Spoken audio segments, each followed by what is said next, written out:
서울 흑석동에서 가장 오래된 명수대 아파트가 있습니다. 그런데 최근 이 아파트 주민 38세대가 땅 사용료를 따로 내야 할 처지에 놓였습니다. 42년 전 분양 과정에 문제가 있었습니다. 무슨 일인지 최민식 기자가 취재했습니다.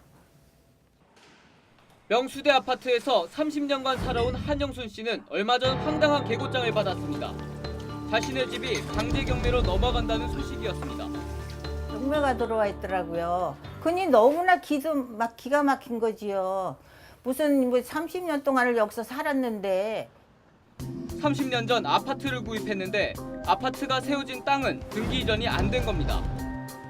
42년 전 건축주가 토지 이전 등기를 마치지 않은 채 아파트를 분양했고 땅 없이 건물로만 그간 등기와 매매 그리고 거주가 이뤄졌습니다. 이후 분양 32년 만인 지난 2008년 흑석동 개발분과 함께 토지 소유권을 갖고 있던 건축주 아들 양모 씨가 아파트 전 세대를 상대로 건물 철거 및 토지 사용료 청구 소송을 제기한 겁니다. 1심과 2심에선 패소했지만 대법원은 2015년 하급법원의 판결을 뒤집고 양 씨의 손을 들어줬습니다.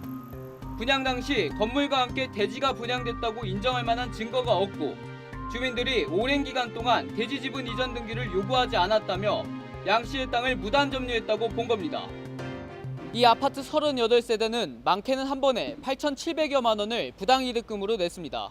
이뿐 아니라 매달 100만 원을 토지 사용료로 내야 할 처지에 놓였습니다. 분양 시점부터 소송이 시작된 32년간 토지 사용료는 면제하더라도 이후 10년 동안의 사용료는 내야 한다는 것입니다. 대지권을 넘겨받는 반소재기, 즉 맞소송이 한 대안이 될 수 있다는 말이 나옵니다. 건물만 분양하고 토지 소유권은 그대로 남기는 식으로 분양하는 사례는 있을 수 없거든요. 이게 상식에 반하는 거잖아요. 돈을 못 구한 가구에 대한 강제 경매는 11월부터 시작됩니다. TV조선 최민식입니다. 오랜만에 좀 댓글이 좀 많이 달린 기사이기도 했고요. 그다음에 아침 방송 프로나 아니면 변호사님들께서 연락이 좀 많이 오셨어요. 그래서 후속 보도를 내고 싶다는 분들도 계셨고, 그다음에 좀 사례 연구를 통해서 대법원 판결이 어떻게 이루어졌고 또 이 부분이 정말로 잘못됐는지 혹은 이런 부분이 왜 이런 판결이 나왔는지를 연구해서 저한테 다시 한번 피드백을 주기로 하신 분들도 계셨습니다. 저는 사실 그 사연 자체를 좀 더 많이 보여주고 싶었는데요.